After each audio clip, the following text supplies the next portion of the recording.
மீண்டும் உங்களை நாம் சந்திப்பதிலே மிக்க மகிழ்ச்சி அடைகின்றோம். நான் இலங்கையில இருந்து பதுளை போதனா வைத்தியசாலையில இருந்து வைத்தியர் பிரிஷாந்த் வேதநாயகம்.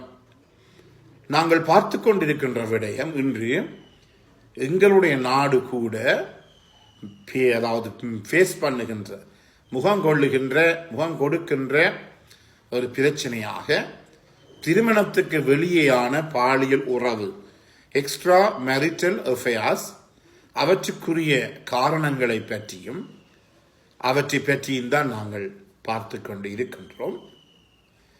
எனவே இந்த நிகழ்ச்சியை நீங்கள் யூடியூப்லேயே பார்ப்பதாக இருந்தால் மறக்காமல் லைக் பண்ணுங்கள், ஷேர் பண்ணுங்கள், மணி சின்னத்தை அல்லது பெல் சாயினை அமுழ்த்தி நீங்கள் சப்ஸ்கிரைப் பண்ணலாம். டிக்டாக்கிலும் இன்ஸ்டாகிராமிலும் ஃபாலோ அப் பண்ணுங்கள்.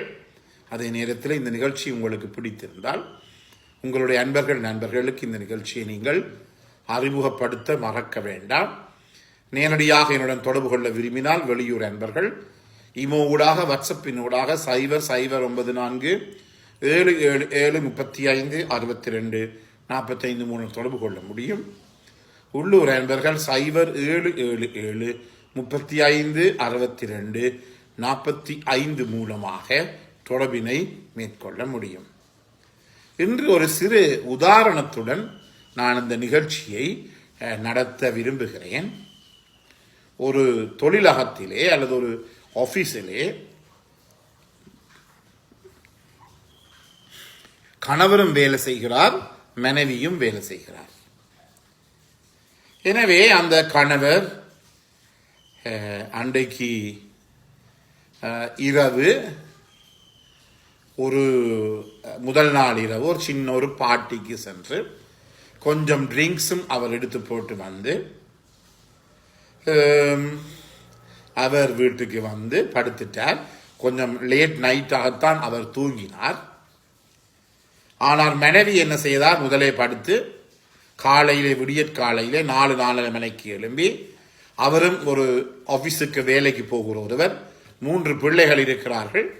3 பிள்ளைகளுக்கையும் வெளிக்கிழுத்தி அவருடைய பாட புத்தகங்கள் எல்லாம் சரி செய்து அவர்களுக்குரிய டிஃபன் பாக்ஸ், சாப்பாட்டு உணவு பாசல்கள் எல்லாம் பொதி செய்து அவர் சரியாக ஒரு வைத்தியசாலை என்று எடுத்துக்கொள்வோம். வைத்தியசாலையிலே சரியாக 7 மணிக்கு அங்கு நிற்க வேண்டும் யாராக இருந்தாலும்.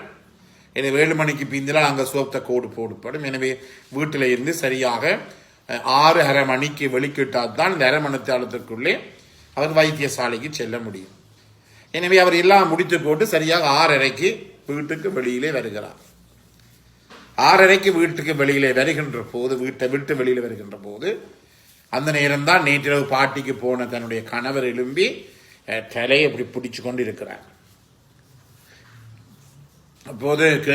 அப்போது அந்த மனைவியிடம் அந்த கணவர் கேட்கிறார், எனக்கு சரியா தலையிடிக்கிறப்பா, இப்பதான் நான் எழும்பினேன், எனக்கு சரியாக தலையிடிக்கிறது. உடனடியாக அந்த மனைவிக்கு கோபம்.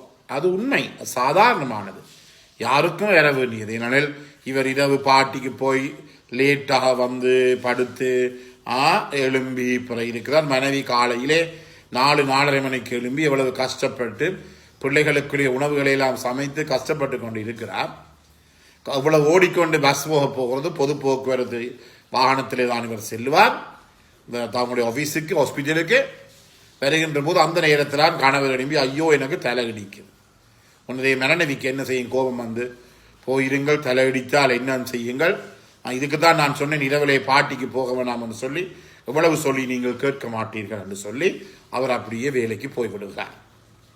எனவே இந்த கணவர், இந்த நபர் ஆண், ஒரு மாதிரி கிளம்பி குளிச்சு போட்டு காலையில் 8 மணிக்கு தன்னுடைய ஆபீஸுக்கு போகிறார்.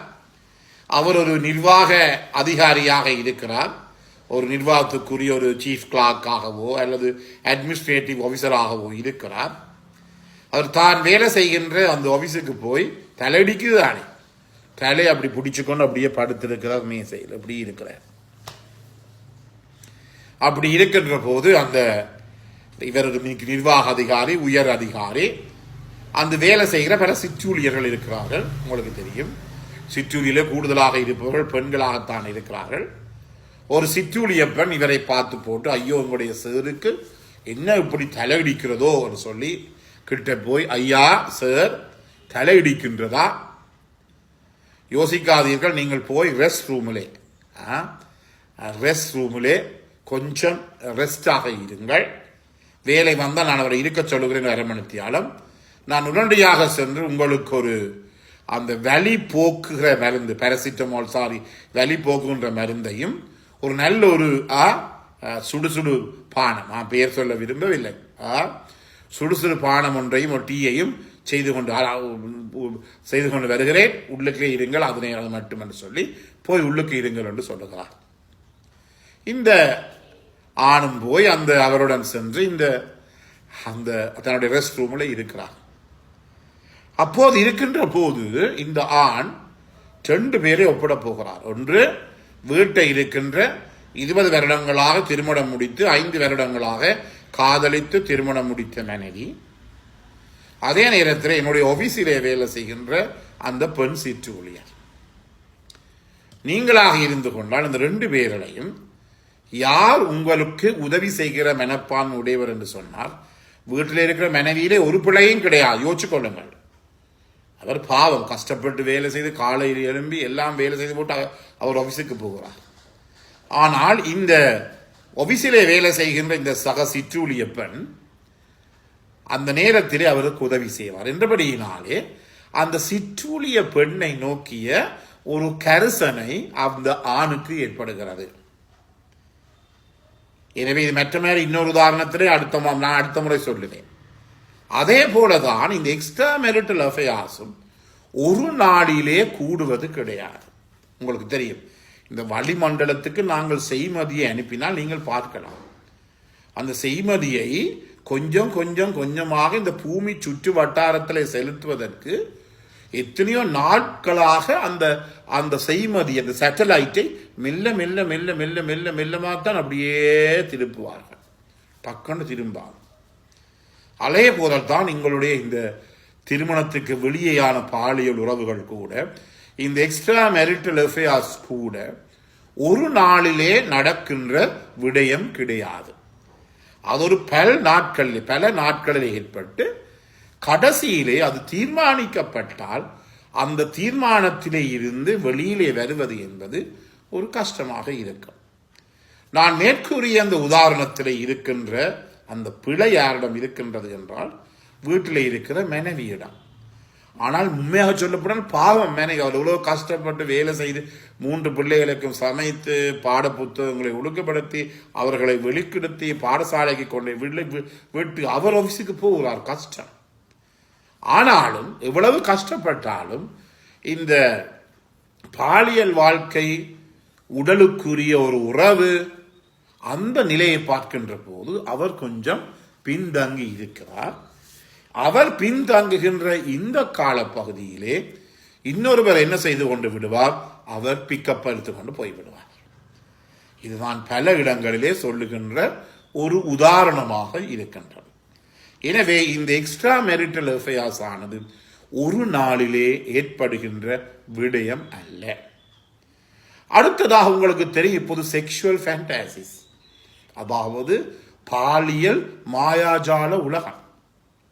இப்போது புது வகையான ஒரு பாலியல் நிலைமை வந்திருக்கின்றது, ஹீமோசெக்ஸ். அதாவது சப்ஸ்டன்ஸ் யூஸ் பண்ணி, அதாவது போதைப் பொருளாக இருக்கலாம், மதுபானமாக இருக்கலாம், அவற்றை பாவித்து அந்த நேரத்திலே பாலியல் உறவை கொள்ளுகின்ற போது அந்த பாலியல் உறவு மிக உன்னதமாக இருக்கும் என்று சொல்லி இந்த தொலைக்காட்சிகள், இந்த போர்ன் ஃபிலிம், செக்ஸ் படங்களிலே விளம்பரப்படுத்தப்படும். எனவே இந்த விளம்பரப்படுத்தப்படுகின்ற போது அதை பார்த்து போட்டு ஆண்களும் பெண்களும் ஒரு கொஞ்சம் பியரோ கொஞ்சம் ஆல்கஹாலோ எடுத்தால், மதுபானமோ எடுத்தால், என்னோட செக்ஸ் மூலமாக எனக்கு கூடுதலான அளவு இன்பம் ஏற்படும் என்ற பிழையான தகவல்களை எடுத்துக்கொண்டு அந்த நேரத்திலே அவர்கள் இதை செய்ய விரும்புகிறார்கள். என்றபடியில் வீட்டில் மனைவிக்கு ஒரு பியரோ ஒரு பிராண்டியோ விஸ்கியோ கொடுத்து போட்டு செக்ஸ் பண்ண முடியாது. அது மனைவிக்கு வெளியே இருக்கிறவர்கள் தான் அப்படிப்பட்ட உறவை மேற்கொள்ள முடியும். எனவே நீங்கள் தருகின்ற அனைத்து ஆதரவுக்கும் விதவிதமான நன்றியை தெரிவித்து விடைபெறுகிறேன். நன்றி, வணக்கம்.